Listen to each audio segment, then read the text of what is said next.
जून 2016 USA के state Pennsylvania में हर साल की तरह उस साल भी आइलैंड लेक के नाम से एक समर कैंप लगता है जिसमें बच्चों को डिफरेंट एक्टिविटीज़ करवाई जाती हैं।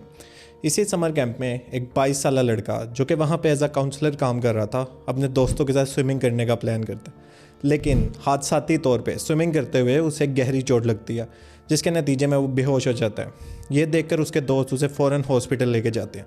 हॉस्पिटल लेके जाने पर डॉक्टर उन्हें बताते हैं कि इसे एक स्पाइनल कॉर्ड इंजरी हुई है जिसकी वजह से इसकी नेक से नीचे सारी बॉडी हमेशा के लिए पैरालाइज हो गई है। मतलब वो देख, बोल और सुन तो सकता है लेकिन बाकी की ज़िंदगी वो अपने हाथ और पैरों को मूव नहीं कर पाएगा। वक्त गुजरता है दोस्तों।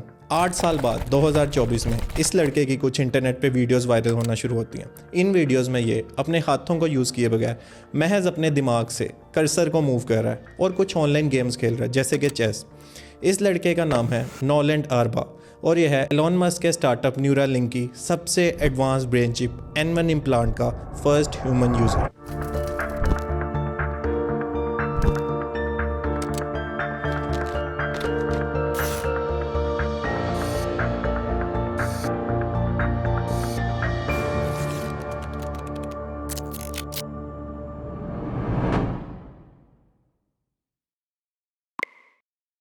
21 जून 2016 एलोन मस्क 8 इंजीनियर्स और साइंटिस्ट के साथ मिलकर न्यूरालिंक की शुरुआत करते हैं।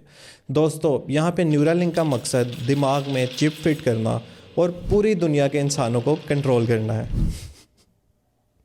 न्यूरालिंक का मिशन एक generalised brain computer interface develop करना है। यहाँ पे अगर मैं बात करूँ ब्रेन कंप्यूटर इंटरफेस या फिर शॉर्ट टर्म में BCI की, तो ये एक डायरेक्ट कम्युनिकेशन लिंक है इंसानी दिमाग और किसी भी एक्सटर्नल डिवाइस के दरमियान। ये एक्सटर्नल डिवाइस कोई भी लैपटॉप, कंप्यूटर या फिर रोबोटिक लिम्ब हो सकता है। फॉर एग्जाम्पल, अगर अभी आपको किसी को व्हाट्सएप पे एक हेलो का मैसेज करना है तो या तो आप वॉइस कमांड देके हेलो टाइप करेंगे या फिर आप अपनी फिंगर्स को यूज़ करके हेलो टाइप करेंगे। लेकिन BCI की मदद से आप सिर्फ हेलो इमेजिन करेंगे और वो आपके मोबाइल पे टाइप हो जाएगा और आप उसको इमेजिन करके ही सेंड कर सकते हैं। इंटरेस्टिंग ना? आइए इस टेक्नोलॉजी को थोड़ा डिटेल में समझते हैं और जानने की कोशिश करते हैं। इंसानी दिमाग में एटलीस्ट 86 बिलियन न्यूरॉन्स होते हैं। जब भी हम कोई एक्शन परफॉर्म करते हैं, जैसे कि अगर मैं अपना बाजू मूव करने का सोचूं तो सबसे पहले मेरे दिमाग में एक पर्टिकुलर सेट ऑफ न्यूरॉन्स एक सर्टेन पैटर्न से एक्टिवेट होंगे। अगर आप किसी तरह ये पैटर्न रीड कर सकें तो आप ये प्रिडिक्ट कर सकते हैं कि मैं अपने बाजू को किस डायरेक्शन में मूव करूँगा। वैसे तो न्यूरॉन्स डिफरेंट कॉम्प्लेक्स शेप्स में एग्जिस्ट करते हैं लेकिन इनमें एटलीस्ट 3 पार्ट्स कॉमन होते हैं: डेंड्राइट्स, सोमा और एक्सॉन। डेंड्राइट्स रिसीविंग पार्ट है जो कि दूसरे न्यूरॉन से केमिकल सिग्नल्स रिसीव करने का काम करता है। जब ये केमिकल सिग्नल्स सोमा को रिसीव होते हैं तो ये एक इलेक्ट्रिकल इवेंट जनरेट करता है जिसे एक्शन पोटेंशियल कहते हैं।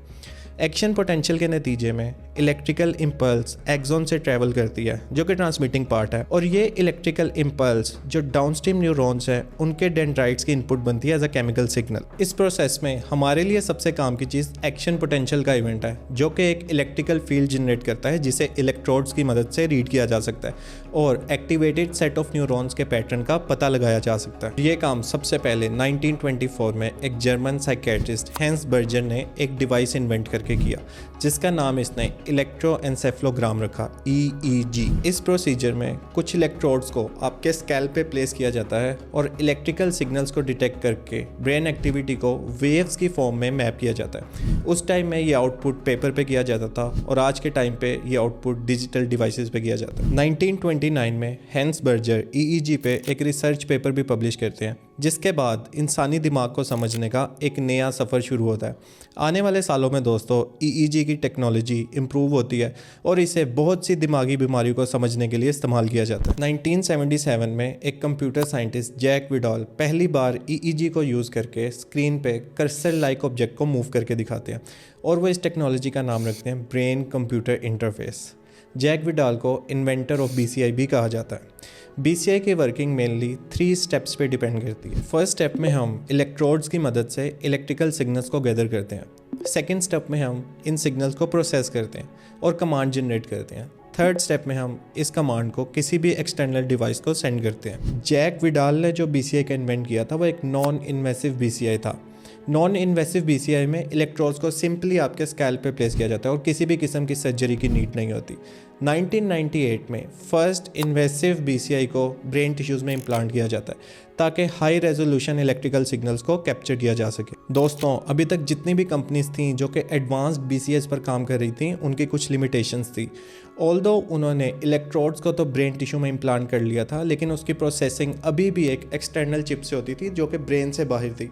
जनरल यूज़ के लिए एक बहुत ही इम्प्रैक्टिकल सा डिज़ाइन है। दूसरा, इन तमाम कंपनीज़ का फोकस मेडिकल सेक्टर की तरफ था, मतलब ये उन लोगों की हेल्प को प्रेफरेंस दे रहे थे जो कि न्यूरोलॉजिकल डिसऑर्डर से सफ़र कर रहे हैं। लेकिन 2016 में जब एलोन मस्क न्यूरालिंक की स्टार्ट करते हैं तो वो वर्ड जनरलाइज्ड BCIs पर काफ़ी एम्फसाइज करते हैं। मतलब न्यूरालिंक का शॉर्ट टर्म गोल तो बाकी कंपनीज़ की तरह उन लोगों की हेल्प करना ही है जो कि न्यूरोलॉजिकल डिसऑर्डर से सफ़र कर रहे हैं, लेकिन लॉन्ग टर्म गोल में एक नॉर्मल ह्यूमन की ब्रेन कैपेबिलिटीज़ को इन्हेंस करके एक बायोलॉजिकल इंटेलिजेंस और आर्टिफिशियल इंटेलिजेंस के दरमियान सिम्बायोसिस अचीव करना है। idea would be to achieve a symbiosis between our biological mind and our kind of digital mind. Starting के 3 साल न्यूरालिंक सीक्रेटली अपनी टेक्नोलॉजी पे काम करती है। फिर 2019 में एलोन मस्क पहली बार आके एक पब्लिक प्रेजेंटेशन देते हैं। इस प्रेजेंटेशन में न्यूरालिंक की सबसे एडवांस्ड BCI डिवाइस को इंट्रोड्यूस किया जाता है जिसका नाम N1 इम्प्लांट रखा जाता है।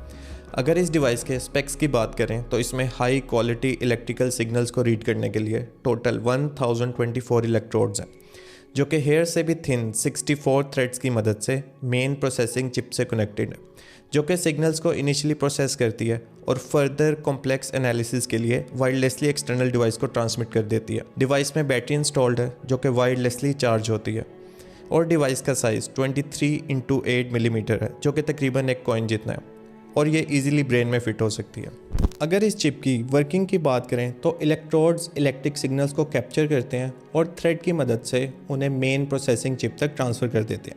सिग्नल्स की जो भी बेसिक प्रोसेसिंग है वो इसी चिप में की जाती है। उसके बाद इसे कॉम्प्लेक्स प्रोसेसिंग के लिए एक एक्सटर्नल डिवाइस में वाया ब्लूटूथ ट्रांसफ़र किया जाता है जहाँ पर डिफरेंट एल्गोरिथम्स अप्लाई करके इन सिग्नल्स को एक्शनेबल इनसाइट्स में कन्वर्ट कर दिया जाता है। 2021 में न्यूरालिंक की जानिब से एक वीडियो शेयर किया जाता है। इस वीडियो में एक बंदर जिसके दिमाग में न्यूरालिंक डिवाइस इम्प्लांट की गई है उसे अपने माइंड को यूज़ करके पिंग पोंग गेम खेले देखा जा सकता है। इस कामयाब तजर्बे के बाद मई 2023 में न्यूरालिंक को FDA की तरफ से ह्यूमन ट्रायल के लिए अप्रूवल मिल जाता है और as of Feb 2025 3 patient successfully Neuralink device अपने ब्रेन में इम्प्लांट करा चुके हैं। दोस्तों, BCIs को लेकर एलोन मस्क के काफ़ी स्ट्रॉन्ग क्लेम्स हैं।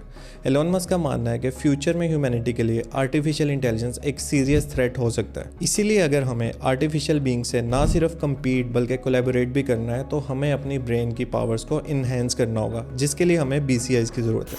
I think the danger of AI is much greater than the danger of nuclear warheads by a lot.